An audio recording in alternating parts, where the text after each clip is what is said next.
Subscribe my S medicine channel. আজকে আমি নিয়ে এসেছি অ্যামলোকাইন 5 ট্যাবলেট। এই অ্যামলোকাইন 5 ট্যাবলেটটির কাজ কি?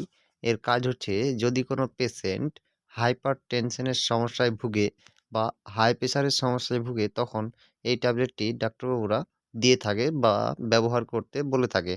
এই ট্যাবলেটটি হাই প্রেশারের ক্ষেত্রে খুব ভালো কাজ করে। এবার জানবো যে এই ট্যাবলেটটির ডোজ কীভাবে দেয়। এটিকে সকালে একটি ট্যাবলেট কিছু খাওয়ার পরে খেতে বলা হয়, বা প্রেশার যদি বেশি থাকে তাহলে দিনে 2টি ট্যাবলেট, সকালে একটি এবং রাত্রে একটি কিছু খাওয়ার পরে খেতে বলা হয়। এর সাল্ট রয়েছে অ্যামলোডিপিন।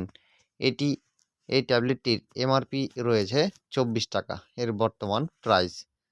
এই ট্যাবলেটটি আপনারা বেশি ব্যবহার করবেন না, না হলে আপনার মাথা ব্যথা বা পেটে ব্যথা বা বমি বমি ভাব লাগতে পারে। এবং প্রেগনেন্ট মহিলা নেওয়ার আগে ডাক্তারবাবুর কাছে পরামর্শ নিয়ে তারপর ব্যবহার করবে। অ্যালকোহল পান করে থাকলে এটি ব্যবহার করবে না।